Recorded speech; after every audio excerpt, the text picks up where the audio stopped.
하나님의 말씀은 마태복음 6장 9절부터 13절까지 합독하겠습니다. 그러므로 너희는 이렇게 기도하라. 하늘에 계신 우리 아버지여, 이름이 거룩히 여김을 받으시오며 나라의 임하옵시며 뜻이 하늘에서 이룬 것 같이 땅에서도 이루어지이다. 오늘날 우리에게 일용할 양식을 주옵시고 우리가 우리에게 죄 지은 자를 사하여 준 것 같이 우리 죄를 사하여 주옵시고 우리를 시험에 들게 하지 마옵시고 다만 악에서 구하옵소서. 나라와 권세와 영광이 아버지께 영원히 있사옵나이다. 아멘. 기도하겠습니다. 많은 사람들이 오랜 시간 기도를 합니다.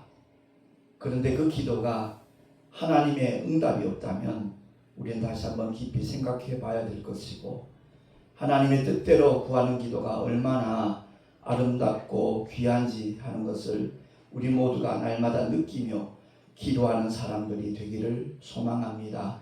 이 한 시간 주님께서 가르쳐 주신 기도를 통하여 아버지의 거룩하신 뜻이 무엇이며 하나님의 의도가 무엇인가 하는 것을 바로 알고 우리가 주님의 뜻대로 기도하는 믿음의 사람들 되게 하여 주시옵소서. 우리 구주 예수 그리스도 이름으로 기도하옵나이다. 아멘. 우리 서로 한번 축복합시다. 사랑하며 축복합니다. 사랑하며 축복합니다. 하나님의 말씀인 성경은 우리를 천국으로 안내하는 영적인 내비게이션입니다. 제가 약 11년 동안 택시 운행을 하면서 내비게이션을 보는 눈이 굉장히 익숙해졌어요. 그전에는 그렇지 못할 때가 많았거든요. 많은 분들이 내비게이션을 제대로 인식하지 못하니까 엉뚱한 고생들을 하는 것을 보게 됩니다. 하나님의 말씀인 이 성경은 그야말로 우리를 가장 아름답고 가장 행복한 곳으로 인도하는, 안내하는 내비게이션이라는 사실을 믿으시는 분만 아멘 합시다. 그런데 이 내비게이션을 잘 보려고 하지 않으니까 문제잖아요. 심각한 문제예요. 그래서 우리 모두가 내비게이션을 보되 어떤 안목으로 어떤 시각으로 보는지 그건 대단히 중요합니다. 물론 이 문체적인 내비게이션은 누구나 다 눈만 똑바로 뜨면 정신만 차리면 그대로 따라가요. 근데 성경은 보는 관점에 따라서 전혀 다른 방향으로 갈 수 있다는 것을 우리가 명심해야 됩니다. 상당히 이것은 심각하고 중요한 문제입니다. 왜냐하면 하나님의 말씀을 보더라도 하나님의 뜻대로 순종하지 않으면, 하나님의 뜻대로 믿음을 갖지 않으면 수고한 만큼 헛수고가 되어버려요. 후회만 남아요. 정말 주님이 주시기를 원하시는 영원한 축복의 길, 생명의 길이 아니라 전혀 다른 방향으로 가게 되기 때문에 그렇습니다. 우리 모두가 다 성경을 정말로 사랑하는 사람이 될 수 있기를 예수 이름으로 축원합니다. 아멘. 결국 두 가지로 나눠져요. 사람 중심의 인본주의냐, 하나님 중심의 신본주의냐, 크게 두 갈래로 나뉘어지는 겁니다. 불행하게도 오늘날 현대 교회들이 80%는 인본주의입니다. 그리고 20% 정도가 신본주의예요. 저는 인본주의 목회를 25년간 했었어요. 그러다가 하나님께서 정말 돌이키도록 역사해 주셔서 그게 얼마나 감사한지 몰라요. 복음을 위해 죽고자 하는 사람 찾아보기 힘들어요. 근데 저는 얼마든지 기꺼이 죽을 수 있다는 것을 여러분 앞에서 제가 고백할 수 있습니다. 주님이 그런 심정을 주셨고, 그런 마음을 주셨고, 그런 깨달음을 주셨고, 그런 약속을 주셨기 때문에 그 길을 걸어갈 수 있는 겁니다. 사실 8년 전에 제가 터키에 단기 선교 17일을 가면서 유언장을 써놓고 출발했습니다. 잘 아시잖아요. 샘물교회 그야말로 끔찍한 처형 사건이 뉴스를 통해서 보도됐잖아요. 목사님하고 집사님 한 분이 끔찍하게 처형을 당했습니다. 복면을 뒤집어 씌우고 죽이는 그 장면이 전 세계 뉴스를 통해서 보도된 거 아마 아실 겁니다. 그러고 난 다음에 그 지역에는 선교는 물론이고 여행도 삼가라 그렇게 얘기했어요. 그런데 같은 해 일어난 사건, 터키 극단적인 이슬람 교도 청년들이 독일 선교사님, 터키 목사님, 그곳 집사님 세 사람을 처형하는 그 현장을 터키에서 17년 동안 처녀의 몸으로 선교사 활동을 하던 문은혜 선교사님이 셀링을 하는데 그 지역에 대한 그 선교 보고를 하는데 그날 참석했던 목사님들은 그 훈련생들은 눈물 범벅이 됐어요. 저도 얼마나 눈물이 나오는지 견디기 힘들더라고요. 그때 생각난 사람이 토머스입니다. 불과 26, 7살 나이에 한국 땅에 복음을 전하려고 성경책 전하다가 처참하게 피 흘려 죽었거든요. 그 토머스 선교사를 생각을 하면서 나도 한 민족을 품자. 대한민국이 이렇게 선진국 대열에 들어가게 된 거 딴 거 없습니다. 찢어지게 가난하게 살던 조선 땅에 복음을 받아들임으로 말미암아 하나님께서 하늘문을 여시고 복의 복을 더하여 주신 줄로 믿습니다. 그 복음에 대한 우리의 반응이 어떠냐에 따라서 삶의 자리가 달라진다는 것을 우리가 기억을 해야 돼요. 이번에 제가 8주째 훈련을 받았고 이번 주 토요일, 금요일, 토요일 1박 2일 동안 다시 그 열방센터 가서 세 번째 비전 캠프를 가집니다. 마지막 당금질이에요. 거기서 당금질 하는 거 다른 거 없습니다. 아제르바이잔에 제가 가기로 이제 마음을 결정을 했거든요. 바돌로메와 디메오가 복음을 전한 지역입니다. 예루살렘에 큰 핍박이 일어났을 때 유대인들이 다 흩어졌거든요. 그때 복음 들고 뿔뿔이 흩어진 사도들 중에 바돌로메와 디메오가 수년이 걸렸겠죠. 자그마치 3,000km 떨어진 그곳에 지금도 유대인들이 살아가고 있습니다. 노아 홍수 이후에 아라라산 바로 밑에서 하나님 앞에 예배한 장소입니다. 저는 사실 아제르바이잔 몰랐어요. 2차 캠프 때 갔다가 내 마음속에 사우디아라비아, 사하민족 품었어요. 그 외에도 여러 나라를 제가 지금 마음에 품고 있습니다. 2년 내에 그 모든 지역에 복음 들고 가겠다라고 하나님 앞에 약속을 했습니다. 레바논을 위시해서 카자흐스탄 이런 지역들에 가서 정말 하나님의 생명의 말씀을 전해야 되겠다. 저는 토머스에 비하면 너무 오래 살았어요. 27에 세상을 떠난 토머스 선교사에 비하면 한 45년을 더 살았어요. 언제 죽어도 여한이 없어요. 솔직한 얘기가 순교자의 반열에 들어가는 것보다 더 큰 축복 없어요. 주님의 모든 사도들이 순교자가 됐어요. 세상의 눈으로 볼 때는 망한 사람이에요. 비참하게 세상을 끝낸 사람들 같아요. 지난주에도 그 말씀을 잠깐 언급을 했지만 스데반 집사의 죽음을 주님이 그야말로 보좌에서 벌떡 일어서서 쳐다보시면서 그 영혼을 영접해 주셨거든요. 그보다 더 큰 영광은 없을 겁니다. 그래서 그런 마음을 가지고 오늘 제가 마음을 결정을 했어요. 아제르바이잔으로 결정을 했어요. 시베리아 사하민족도 내 마음에 품었지만 그것도 반드시 2년 내에 갈 겁니다. 정말 하나님이 원하시는 것이 뭐라는 것을 제가 택시 전도를 안 했으면 몰랐을 거예요. 일반적인 목회했을 거예요. 어찌하든지 교인도 늘려가지고 사람들이 인정할 만한 저 목사님 대단해. 목회 성공했어. 이런 일도 하고 저런 일도 한데 그런 데 대한 관심으로만 꽉 차 있었던 김기용 목사였어요. 하나님께서 돌이키게 하셨기 때문에 택시 전도도 가능했고 10년 10개월 동안 아마 아무도 상상 못할 그런 자존심 상하는 순간들도 있었고요. 속된 표현으로 개무시당하는 순간도 있었어요. 그럼에도 불구하고 그 사람들을 사람으로 대하지 않았어요. 영혼으로 대했어요.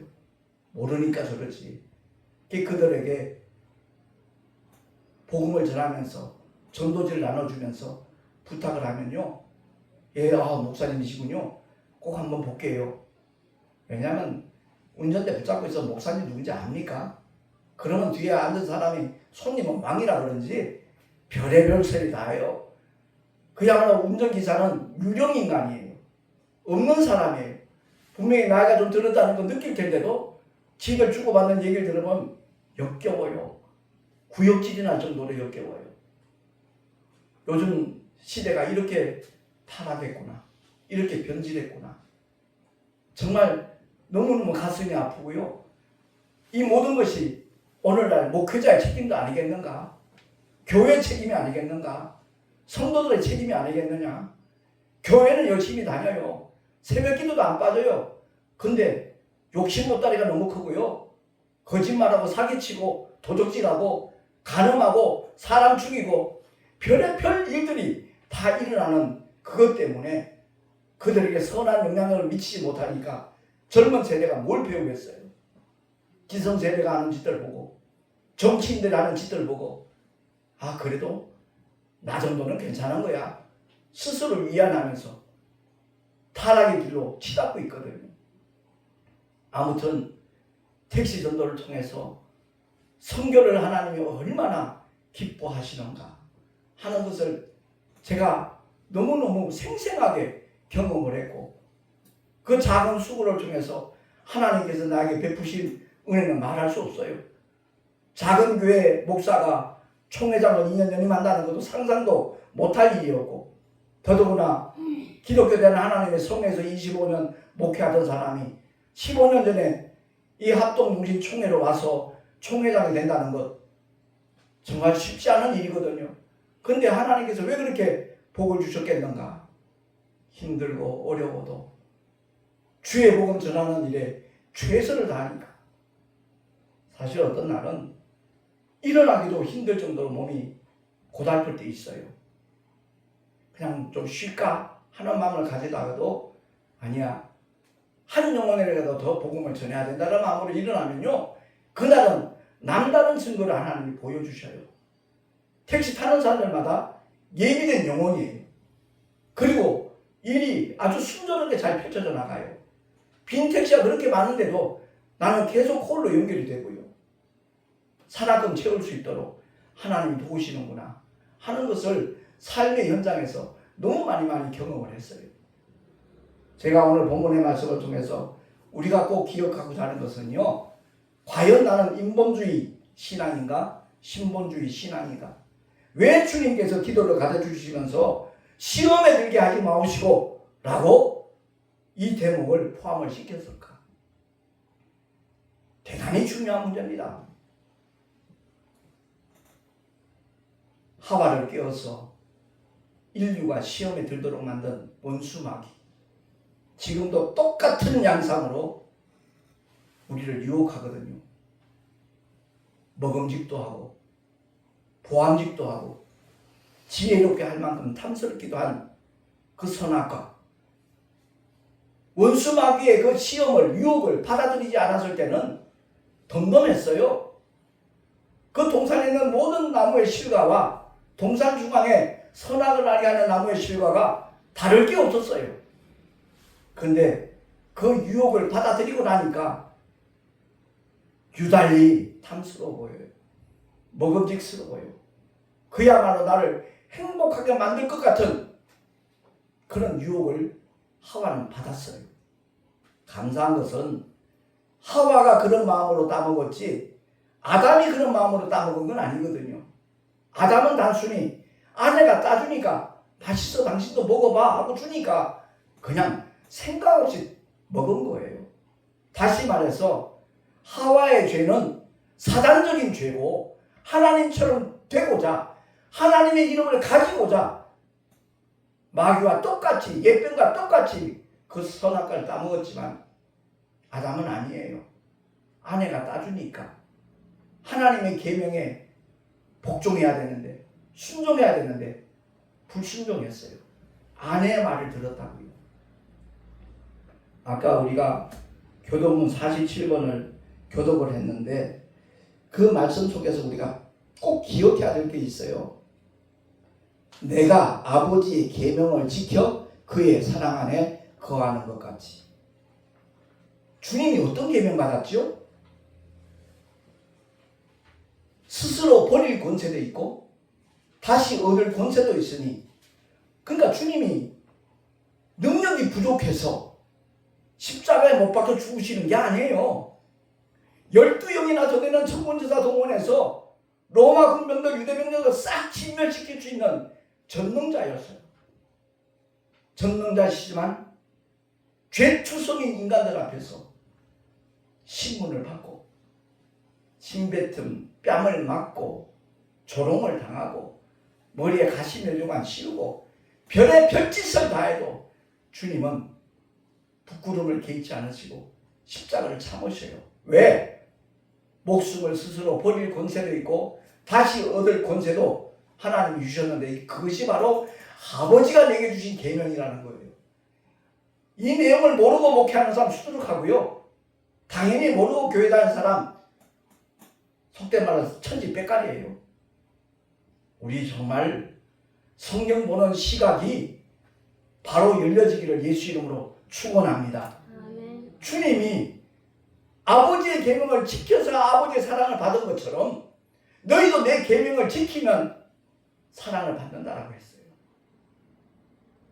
우리 모두가 다 주님의 사랑을 받을 수 있는 하나님의 사람이 되기를 예수 이름으로 축원합니다. 아멘. 주님 사랑 안에 거해야 되고 그의 말씀대로 움직여야 돼요. 뻔질하게 성경은 많이 암송하고 있어요. 근데 그 말씀이 삶과는 전혀 상관없는 사람들 수두룩해요. 완전 따로 국밥이에요. 온전히 말씀과 하나 되는 우리 모두가 되기를 예수 이름으로 축원합니다. 아멘. 음부로 쫓겨난 옛뱀 마귀, 그가 바로 세상 임금이라고 주님이 분명히 말씀을 해주고 있어요. 요한복음 16장 11절 주보 중간쯤 나와 있죠. 우리 한 목소리로 합독을 하겠습니다. 요한복음 16장 11절 시작. 심판에 대하여라 함은 이 세상 임금이 심판을 받았음이라. 아멘. 성령이 오셔서 일하시는 사역 세 가지가 있다고 그랬잖아요. 하나는 죄에 대하여라 하면 저희가 나를 믿지 아니함이로요 라고 주님이 일러줬어요. 십자가에 피 흘려 죽어주심으로 말미암아 아담의 원죄를 포함해서 인류의 모든 죄를 주님이 다 처리를 하셨는데 어째 지금도 지옥 가는 영혼들이 있냐 이거예요. 그건 바로 불신앙 때문이다. 예수를 믿지 않기 때문이다. 너희가 나를 믿지 아니하기 때문에 그것이 인류의 모든 죄보다 더 큰 동일한 무게를 갖고 있기 때문에 지옥의 나락으로 끌고 간다 하는 것을 주님이 성령을 통해서 알게 하시겠다는 거예요. 의에 대하여라면 이 세상에 의가 없었어요. 2000년 전에 아버지 품속에 독생하신 하나님이 이 세상에 참된 의로 오신 줄로 믿으시기 바랍니다. 근데 그 주님이 더 이상 세상에 안 계셔요. 이 세상에 더 이상 육체로 머물고 있지 않아요. 그렇기 때문에 성령이 오셔서 의에 대하여라 하면 바로 주님을 경험하게 한다는 거예요. 제가 언젠가도 고백을 한 적이 있지만 25년 전에 목사님들 목회자 세미나인데 좀 특별한 시간을 가졌어요. 목사님들에게 종이를 나눠주면서 죄의 목록을 쓰래요. 생각나는 거 빠짐없이 쓰래요. 그러고 난 다음에 200명도 넘었을 거예요. 그 목사님들이 다 기록하고 난 다음에 다른 방으로 이동을 해요. 굉장히 넓은 거의 한 150평 이상 되는 그런 홀로 가요. 조명을 어둡게 했어요. 찬양이 잔잔하게 흘러나와요. 근데 그 강단 앞쪽에 커다란 나무 십자가가 만들어져 있는 거예요. 눕혀져 있어요. 거기에 많은 못들이 있고 망치가 놓여져 있어요. 목사님들에게 지금 기록한 그 죄의 목록을 한 분씩 이 십자가 나무에 망치로 못으로 박으시기 바랍니다. 한 사람씩 한 사람 나서 땅 못질을 합니다. 그리고 각자 자리로 돌아가서 그때부터 기도를 하는 겁니다. 예수 내 구주, 예수 내 구주, 예수 내 구주. 여기저기서 통곡을 합니다. 본디오 빌라도가 죽인 것이 아니라 바로 내 죄 때문에 주님이 고난 받으셨다는 그 현장에서 성령의 강한 역사가 나타나는 거예요. 눈물바다가 됐어요. 제가 언젠가도 그런 말씀 드린 적이 있지만 십자가를 보면서 눈물 한 번 흘리지 못한 사람은 아마 거의 90% 이상 구원받지 못한 사람이다. 주님 만난 경험이 없는 사람이다. 성경을 교리로만 알고 이론으로 알고 지식으로 아는 사람이지 성령으로 주님을 만난 사람은 절대 아니다. 그런 표현한 적이 있어요. 예수 그 이름을 부르면서 감격하지 못하는 사람. 그저께 목요일날 카자흐스탄 선교사님이 셀링을 하면서 그 지역에 대한 복음 전파에 대한 말씀을 하는데 전혀 생각지 않은 관점에서 말씀을 전하는데 거기 모였던 목사님들, 성경을 좀 제대로 아는 목사님들은 충격을 받았어요. 정말 충격을 받았어요. 유대인들이 이방교회를 어떻게 느끼는지 아느냐? 그야말로 그들은 원래 참 감당나무의 가지들이에요. 근데 돌 감당나무가 접붙임을 받아가지고 거기서 참 감당나무의 열매를 맺기 시작해요. 그 이방교회를 향하신 하나님의 긍휼, 그것이 지금 우리가 누리는 축복이거든요. 근데 교회에 나와 있으면서 하나님을 예배하면서 내가 하나님 앞에 나와 있다는 이 사실이 얼마나 감격적인 일인지 전혀 느끼지 못하고 개연스럽게 앉아있는 우리들 회개해야 됩니다. 그 말에 눈물이 터졌어요. 나 같은 죄인이, 극단적인 유대인들은 지옥의 땔감으로 만들어진 존재가 이방 사람이라고, 사마리아 사람이라고 그렇게 표현할 정도의 존재였는데 내가 어찌 감히 하나님을 향하여 아바, 아버지라 부를 수 있는가? 그 감동에, 그 감격에 그날 참석한 목사님을 전부 눈물바다 됐어요. 그 선교사님의 보는 관점이 우리와는 전혀 다른, 유대인의 입장에서 과연 오늘날 현실을 어떻게 보고 있겠는가? 근데 하나님께서 그 이방 사람들의 충만에 이르기까지 역사하심으로 말미암아 시기가 나게 해서 이제는 이스라엘에도 예수 믿는 사람이 많이 생겨나고 있다는 사실을 믿으시기 바랍니다. 이게 얼마나 큰 하나님의 역사인가 하는 것을 알자는 거죠. 그래서 제가 시베리아 사하 민족도 가슴에 품었지만 아제르바이잔에 먼저 가야 되겠다라는 생각을 고치게 된 이유 중에 하나입니다. 그래요. 하나님께서 기뻐하시는 일에 대해서 최선을 다해야 되는데 별것 아닌 것 같고 시험 들었대요. 목사님들 중에도 나 시험 들었다 그래요. 그 사람은 주기도문 하지 말아야죠. 평생 하지 말아야죠. 농담 비슷하게 그렇게 말하는 사람도 내 주변에도 있더라고요. 내 속으로 그래요. 아이고 인간아, 네가 목사냐. 속으로만 그러고 말아요. 왜 시험에 들어요? 정말 별의별 이유 때문에 시험 드는 사람들,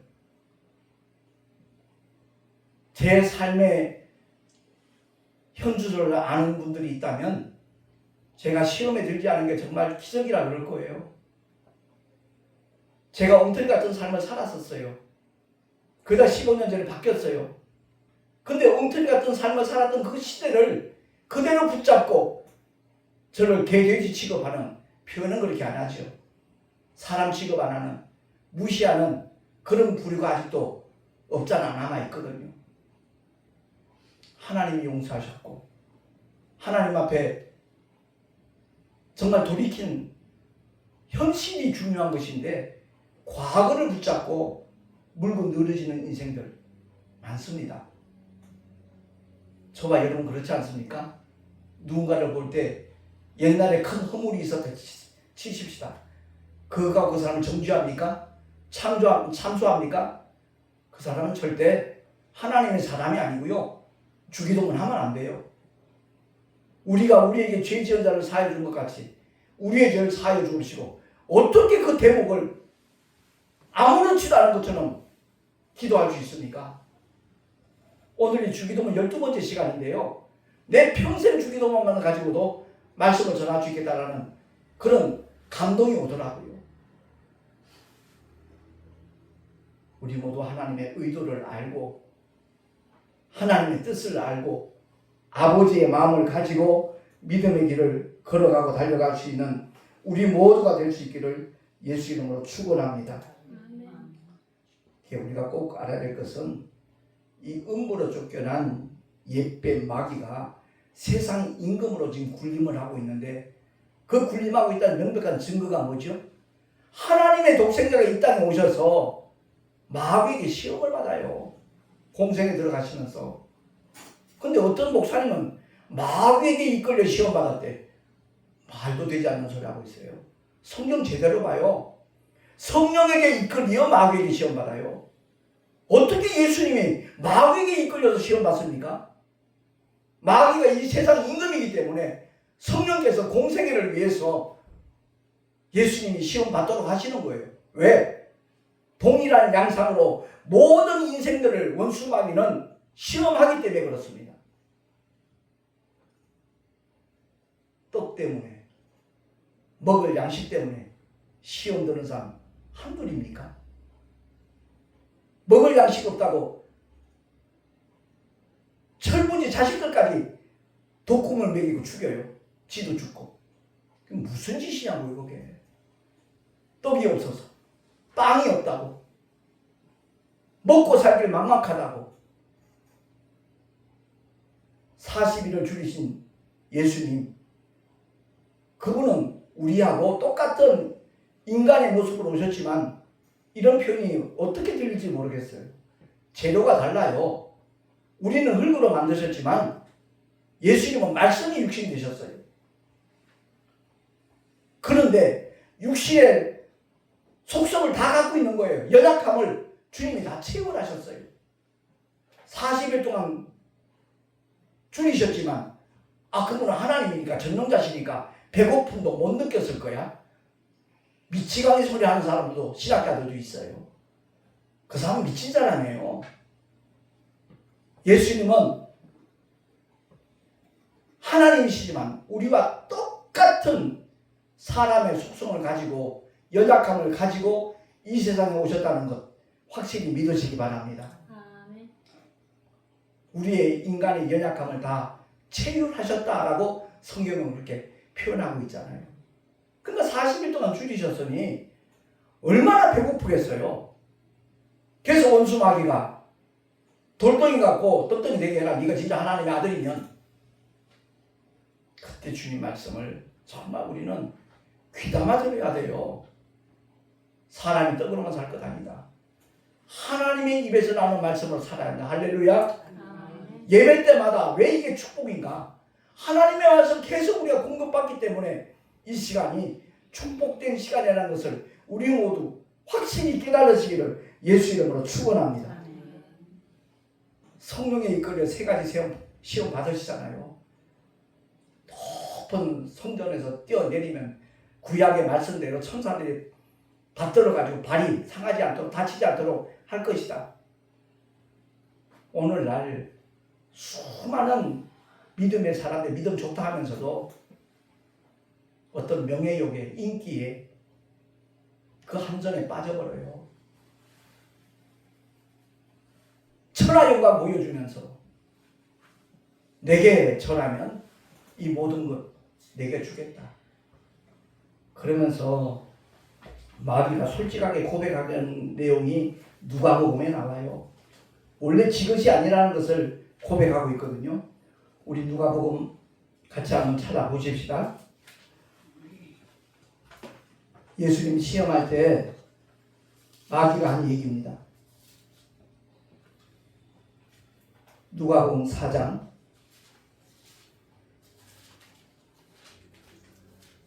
5절, 6절, 7절까지 천천히 한 목소리로 합독을 하겠습니다. 5절부터 7절 시작. 마귀가 또 예수를 이끌고 올라가서 순식간에 천하 만국을 보이며 가로되 이 모든 권세와 그 영광을 내가 내게 주리라.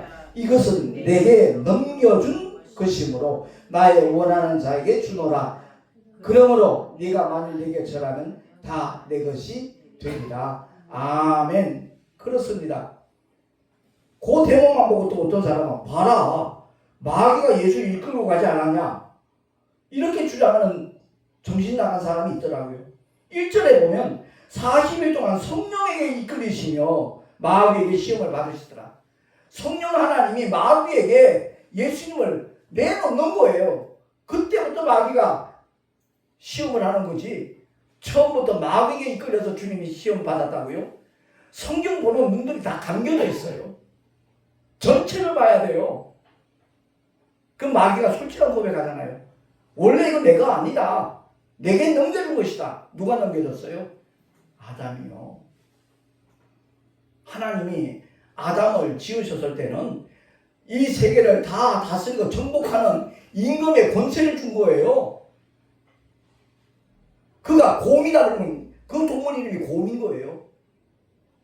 그가 호랑이 그러면 그 동물 이름이 호랑이가 되는 거예요.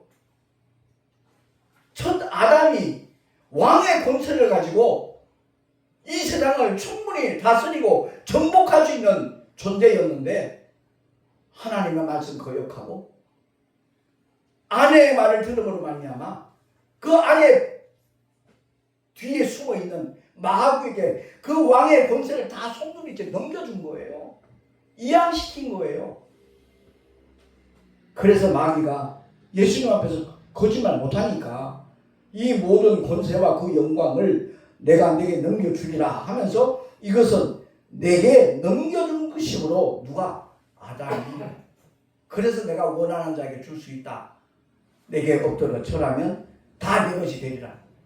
그때 주님께서 하신 말씀이 뭐예요? 기록하기를 주 너의 하나님께 경배하고 다만 그를 섬기라 하였느니라. 할렐루야. 아멘. 어떤 유혹이 와도 우리 하나님만 경배하는 저와 여러분 되시기를 예수 이름으로 축원합니다. 아멘. 세 번째가 뭐죠? 아까 말씀드린 그 발이 부딪히지 않도록 할 것이다. 그때 주님이 하신 말씀이 주 너의 하나님을 시험치 말라. 시험치 말라. 주기도문에서 시험에 들게 하지 마옵시고 이것이 얼마나 우리에게 필요한 기도인가 하는 것을 우리 모두 정말 가슴 깊이 느끼고 명심하시기를 예수 이름으로 부탁합니다. 아멘.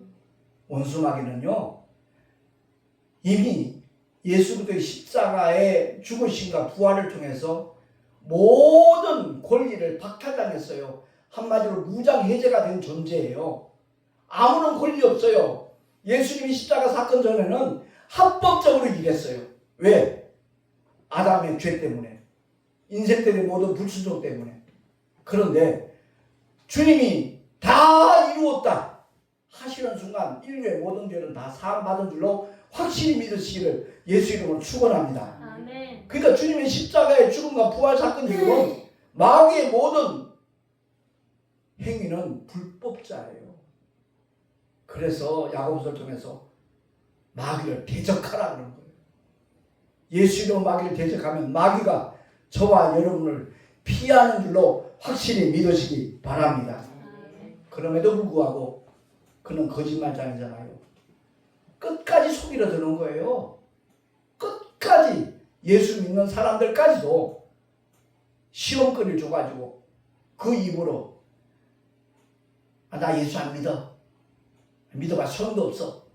그따위 소리하게 만들고 지옥의 나라로 끌고 들어가는 게 마귀의 마지막 발악이라는 것을 우리 모두가 알고 주기도문 할 때마다 시험에 드는 일 하나도 없도록 다시 한번 깨닫는 그리고 결단하는 우리 모두가 될 수 있기를 예수 이름으로 축원합니다.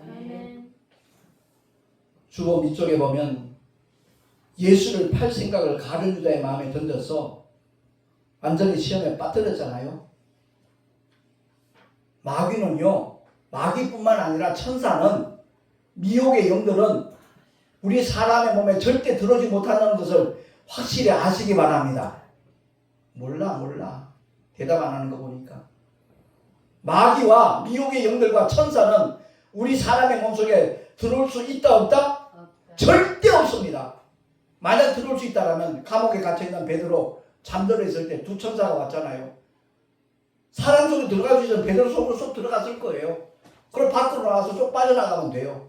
쉽게 탈출할 수 있어요. 근데 천사와 타락한 마귀, 미혹의 영들은 절대 사람 속에 들어오지 못해요. 그래서 자꾸만 관념을 던져줘요. 잘못된 생각, 불신앙을 불순종하도록. 거기에 넘어가는 사람이 시험에 든 사람이에요. 왜냐하면 천사와 마귀는 그들이 영적 존재다 그러니까 어떤 유령 같은 걸로 생각해요. 사람들이 다. 어떤 관념으로 생각해요. 그게 아니에요. 영체가 있어요. 영적 몸이 있다고요. 영체이기 때문에 우리 사람 육체 속에 못 들어오는 거예요. 근데 귀신은 그렇지 않아요. 그 귀신의 존재에 대해서 성경을 한 100독 이상 하면 아마 느끼게 될 거예요. 예수님께서 귀신을 쫓을 때마다 나타난 현상들, 복음서에, 공간복음서에 다 나와 있으니까 그 귀신이 12회 동안 머물고 있다 쫓겨가고 나니까 그 여자가 정상으로 돌아오잖아요. 18년 동안 꼬부라져 조금도 펴지 못하는 여자. 귀신이 쫓겨나고 나니까 정상이 되어버려요. 우리 모두가 다 주님이 일러주신 대로 귀신은 쫓아내는 것이고 마귀는 대적하는 것이고 그 두 가지만 분명히 알아도요. 신앙생활에 굉장히 큰 보탬이 되고 힘이 될 것입니다. 우리나라 찬송가 가운데 정말 빨리 고쳐야 될 것이 마귀들과 싸울지. 무슨 마귀들이야. 마귀는 하나밖에 없는데. 차라리 악령들과 싸울지라면 말이 돼요. 마귀가 변질되는 순간에 천사장이라고 했잖아요. 루시엘. 그 밑에 있는 수많은 천사들이 동시에 똑같이 타락하고 변질된 거예요. 그것들이 누구냐? 미혹의 영들이에요. 하나님의 교회나 신천지나 그게 사실인 것처럼 믿는 거는요. 그들이 머리가 나빠서가 아니에요. 미혹의 영들이 그들을 사로잡기 때문에 그래요. 우리 모두가 다 원수 마귀와 미혹의 영들을 날마다 대적하고 물리치는 하나님의 사람들이 되기를 예수 이름으로 축원합니다. 루시엘과 더불어 변질돼서 타락한 셀 수 없이 많은 영들이에요. 그 미혹의 영들. 그 미혹의 영들이 만들어낸 것이 세상의 모든 종교들입니다. 그럴듯한 거 만들어내죠. 이제 말씀을 마칠 텐데 주보 밑쪽에 보면 마태복음 12장 43절에서 45절 그 중략하고 기록된 것만 한 목소리로 읽겠습니다. 시작. 더러운 귀신이 사람에게서 나왔을 때 물 없는 곳으로 다니며 쉬기를 구하되 얻지 못하고 이에 가서 저보다 더 악한 귀신 7을 데리고 들어가서 거하니 그 사람의 나중 형편이 전보다 더욱 심하게 되느니라. 아멘. 제가 20수년 전에 일산에서 목회할 때 3년 동안에 귀신 쫓는 사역만 했다고 그랬죠. 그 당시 제 이름이 김기용 목사예요. 그래서 귀신 쫓는 목사, 김기동 목사님 동생이라고 소문이 나가지고 한동안 어려움을 겪었어요. 그래서 제가 이 말씀을 통해서 귀신 당장 쫓아주고 병 나으면 완전히 그 사람이 새로워질 줄 기대했거든요. 아니에요. 그 속에 정말 그 마음의 왕좌 속에 예수 그리스도가 임하시지 않으면, 성령이 임하시지 않으면 다 헛수고예요. 귀신이 쫓겨난 병은 나요. 거짓말 같은 일이 일어나요. 게임기를 많이 해가지고 손가락이 퉁퉁 어른 손가락 3배로 부은 애가 있어요. 그의 어머니가 전집사님이 전화해서 목사님 큰일 났어요. 우리가 지금 손가락이 그 게임기 하지만 그렇게 야단을 쳤는데 고집 부리다가 지금 손가락에 퉁퉁 부었어요. 집사님 기도합시다. 걔가 나이가 6살밖에 안 되기 때문에 그 모든 의지는 어머니한테 달려 있어요. 내가 지금 기도할 테니까 정말 마음속으로 따라 하세요. 전원숙 집사님 통해서 역사는 더러운 저주받은 귀신아, 사랑 아들을 괴롭히는 이 더러운 저주받은 귀신아, 예수 이름의 명안에 떠나갈지어다. 아멘 아들. 10분 있다 전화가 왔어요. 목사님 손가락의 정상으로 돌아왔어요. 할렐루야. 저는 별의별 희한한 일을 많이 경험했어요. 정말 많이 경험했어요. 오늘날 성경을 알 때 그냥 지식으로 알아요. 이론으로 알아요. 관념으로 알아요. 한 번도 경험해보지 못하고 그러고 자기가 대단한 믿음인 것처럼 과시해요. 이 말씀의 의미를 바로 알아야 돼요. 그래서 맨 밑에 그 말씀을 넣은 거예요. 요한복음 1장 12절 시작. 영접하는 자, 그 이름을 믿는 자들에게는 하나님의 자녀가 되는 권세를 주셨으니, 예수를 영접한다는 그 말씀의 의미를 우리가 이해를 해야 돼요. 경험을 해야 돼요. 그 예수 이름을 우리의 심령 속에 나의 왕으로, 나의 하나님으로, 나의 구주로 영접하는 저와 여러분 되시길 예수 이름을 축원합니다. 그게 회개예요. 그게 구원받는 회개예요. 우리 몸은 하나인데 마음의 왕자는 하나밖에 없어요. 예수 믿기 전에 내가 왕이었어요. 내 생각대로 내 뜻대로 살아왔어요. 그런데 내가 어떤 존재인가를 깨닫고 주님 나는 죄인입니다. 내 죄를 십자가로 피 흘려주셔서 사함받게 하시니 감사합니다. 이젠 주님을 나의 왕으로, 나의 주인으로, 나의 하나님으로 모시겠습니다. 그 고백하는 사람이 진짜 구원받은 믿음의 사람이라는 것을 깨달으시기 바랍니다. 그래서 주님이 그 이름이 내 마음 왕좌에 들어오고 난 다음에 약속하신 성령이 임하시면 그 사람은 정말 흔들림이 없는 사람이 될 수 있는데, 오늘날 한국교회 문제가 뭐냐? 내가 수목원 교단에서 25년 목회했기 때문에 하는 얘기예요. 성령의 은사가 나타나고 강한 역사가 나타나면 그게 최고라고 생각했어요. 그런데 그 성령 하나님은 누구와 함께 일하셔요? 진리와 함께, 말씀과 함께. 하나님의 말씀과 함께 움직이지 않는 그런 역사는 미혹의 영들이 속이는 거예요. 누누이 강조하지만 예수님의 제자들은 3년 공생애 동안 말씀으로 무장했어요. 근데 그때 하나같이 실패해요. 그러나 오수절 방아다락방 진리의 영 성령이 오시고 난 다음에 단 한 명도 실패한 사람이 없어요. 바돌로메와 디메오까지도 복음 전하는 일에 목숨을 바친 사도들이라는 것이 역사적으로 증거가 남아있어요. 아제르바이잔의 유대인 후예들이 지금도 살아가고 있어요.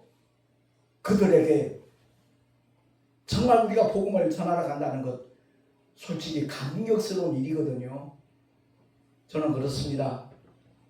원래 겁없는 사람이라는 얘기 많이 들어봤지만 정말 복음을 위해서 기꺼이 목숨을 내놓을 각오가 돼 있어요.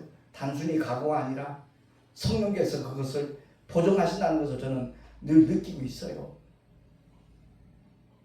7월 14일부터 24일까지 10박 11일 동안 아제르바이잔에 가겠다고 제가 신청서를 썼습니다. 경비 만만치 않아요. 위에서 기도해 주시면 감사하겠고요. 터키 갈 때는 생각지도 않게 택시 전도하면서 만났던 그 집사님이 경비를 본인이 250만 다 냈어요. 근데 지금은 터키도 350만 원이 넘어요. 왜? 달러가 강세가 돼가지고 비행기 값이 너무너무 비싸요. 위에서 중보 기도해 주시기를 부탁을 드리고요. 우리 모두가 다 주님 앞에 섰을 때 가는 선교사 보내는 선교사로 주님 앞에 인정받고 쓰임받고 뿐만 아니라 주님이 우리에게 주시는 상급과 면류관까지 받아 쓸 수 있는 우리 모두가 될 수 있기를 예수 이름으로 축원합니다. 기도하겠습니다. 하나님 아버지 감사합니다.